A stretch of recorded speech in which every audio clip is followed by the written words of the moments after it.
मैंने अपने जीवन में ये एक्सपीरियंस किया है। जब जब मैंने अपने परमेश्वर की आज्ञा मानी है, मेरा बुरा चाहने वालों ने मेरा वो कुछ भी बुरा नहीं कर सके। आप और मैं शत्रुओं से हमेशा विजयी होंगे अगर मैं परमेश्वर की नजर में ओबीडियंट होऊंगा, आज्ञाकारी होऊंगा। जब आप परमेश्वर की आज्ञा मानते हो तो पता क्या होता है? परमेश्वर की आवाज आप क्लियरली सुन पाते हैं।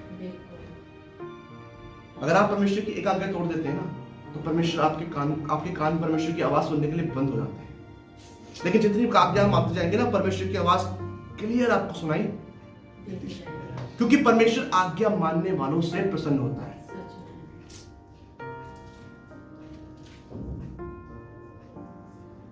यह है आशीष वचन जो परमेश्वर ने आपको दिए हैं कि यदि आप परमेश्वर की आज्ञा मानेंगे तो परमेश्वर आपको क्या करेगा? श्रेष्ठ बनाएगा। आप धन्य होंगे अपने घर में, अपने खेत में, अपने नगर में, अपने फाइनेंस में, अपने सेवकाई में, अपनी स्टडी में, अपनी जॉब में। लेकिन अगर आप परमेश्वर की आज्ञा नहीं मानेंगे तो 28 अध्याय उसकी 15वीं आयत में बहुत सुंदर बात लिखी है। परंतु यदि तू अपने परमेश्वर यहोवा की बात ना सुने और उसकी सारी आज्ञाओं और विधियों के पालने में जो मैं आज तुझे सुनाता हूं चौकसी नहीं करेगा, तो ये सब श्राप तुझ पर आ पड़ेंगे। नो डाउट आएंगे। आज परिवारों में कलेश होता है। बच्चे माँ बाप के नियंत्रण में नहीं है। माँ बाप बच्चों के साथ एक साथ नहीं है। कोई किसी से बैर रखता है, कोई किसी से बैर रखता है। फाइनेंस हिला पड़ा है। आशीष आ नहीं रही है। इतना कमाते हैं लेकिन कुछ भी बचता नहीं है।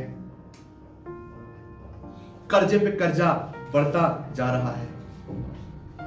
बीमारियों पे बीमारियां आती जा रही हैं। दवाइयों पे खर्च इतना कर दिया है कि डॉक्टर्स परेशान हो गए, कह रहे हैं तुम्हें कोई बीमारी नहीं है, तुम्हारी रिपोर्ट सारी नॉर्मल है, लेकिन फिर भी बीमार रहते हैं। हालेलुया। ये इसलिए होता है क्योंकि ये शाप परमेश्वर की ओर से उस परिवार पर पड़ते हैं जो परमेश्वर की आज्ञाओं को तोड़ते हैं। मैंने आज 99-90% मसीह परिवारों को देखा है कि वे परमेश्वर के अनुसार जीवन नहीं बिताते और इसलिए उनके परिवारों में कलेश, बीमारियां, बंधन, श्राप आ जाते हैं। अपनी मनमानी करते हैं। बाइबल में लिखा है कि जब तू श्रेष्ठ हो जाए या जब तेरा उद्धार हो जाए तब तू अपने परमेश्वर यहोवा को भूल ना जाना, जो तुझे मिस्र के दासत्व से छुड़ाकर ले आया। परमेश्वर ने जो कार्य किए जीवन में, कई बार मनुष्य उसको भूल जाता है और अपनी राह पकड़ लेता है, अपनी मनमानी करने लगता है। और जब इंसान अपनी मनमानी करता है तो फिर यहोवा की ओर से शाप उस पर।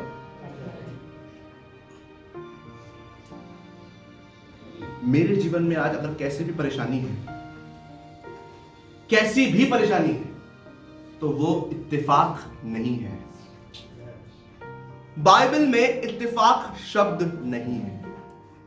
सब कुछ परमेश्वर की मर्जी से होता है, चाहे अच्छा हो चाहे बुरा हो।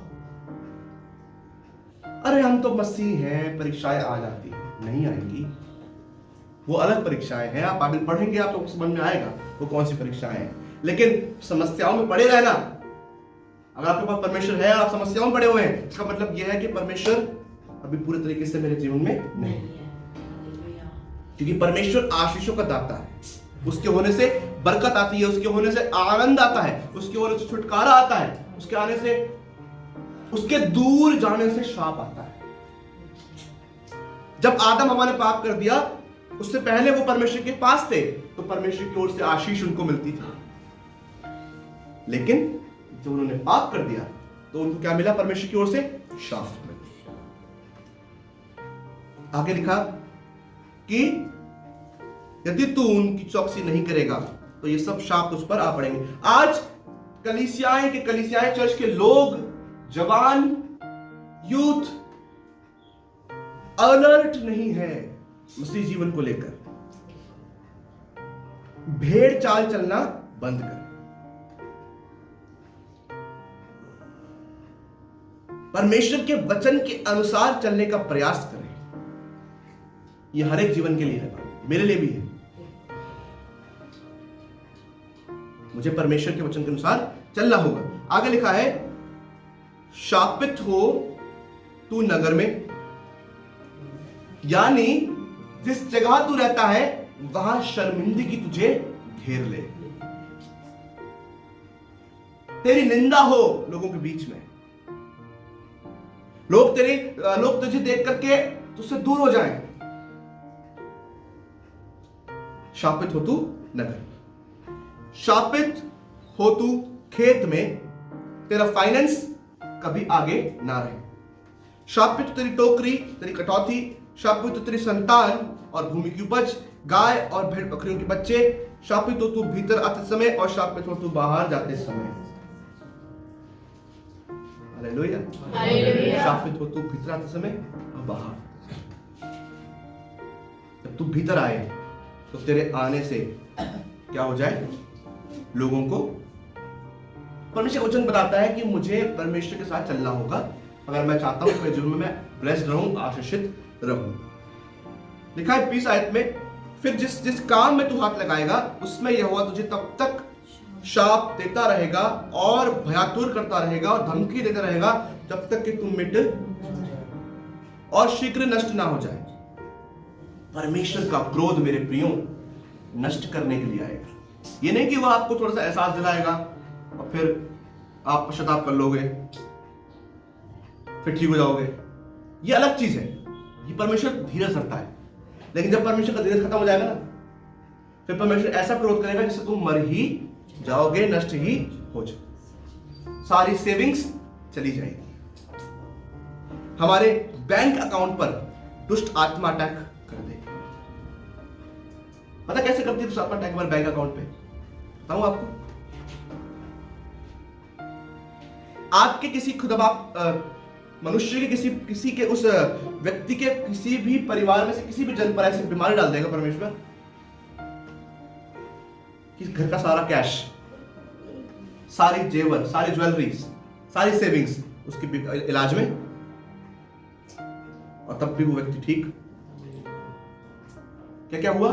बीमारी भी आ गई और जीवन का सारा जमा पूंजी जो आपने जमा किया था।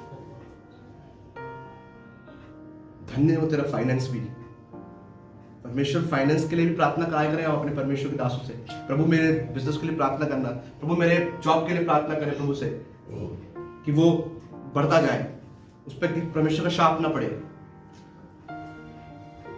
हालेलुया। हमारी शाप तब पड़ता है जब हम परमेश्वर की आज्ञाओं को तोड़ देते हैं। आज के वचन के द्वारा परमेश्वर आपको बहुत आशीषित करे, आशीष प्रदान करे। मैं क्षमा चाहता हूँ उस हिसाब से कि मैंने थोड़ा समय मांगा था, लेकिन वो परमेश्वर का वचन मैं बोलता चला गया और परमेश्वर मुझे बताता चला गया। और खुदा अपने वचन के द्वारा आपको बहुत आशीष प्रदान करे। जब आप आगे लेंट्स की ओर बढ़ रहे हैं, फास्टिंग की ओर बढ़ रहे हैं, तो आप इस वचन के अनुसार भी अपने आप को चौकसी करें, अपनी जांचें, अपने आप को परखें कि परमेश्वर क्या मैं तेरी आज्ञाओं को मान रहा हूं। हर दिन एक आज्ञा माने परमेश्वर। इन 40 दिनों में हर एक दिन उसकी हर एक आज्ञा माने। हालेलुया। हालेलुया। एक दिन आप डिसाइड करें कि मैं झूठ नहीं बोलूंगा तो नहीं बोलूंगा, कुछ भी हो जाए। डिसाइड करें कि मैं किसी का बुरा नहीं कहूंगा, नहीं कहूंगा, गलत देखूंगा ही नहीं, आज नहीं देखूंगा, कुछ सुनूंगा ही नहीं गलत। करने की कोशिश करें। 40 दिन पहुंचते पहुंचते एंड में परमेश्वर की आशीषें जो उस पर लिखी थी वो आप पर ठहरनी शुरू हो जाएगी। फिर आपको याद आएगा कि कितनी जरूरी है परमेश्वर की आज्ञा मानना। और फिर जब आप पर आशीष आ जाएगी, फिर आप उस आशीष के बाद आगे भी उसकी आज्ञाओं को वैसे ही मानते जाएंगे। जितना आप परमेश्वर की आज्ञा मानेंगे उतना ब्लेस परमेश्वर आपको करता जाएगा। परमेश्वर आज के वचन द्वारा आपको आशीष प्रदान करे।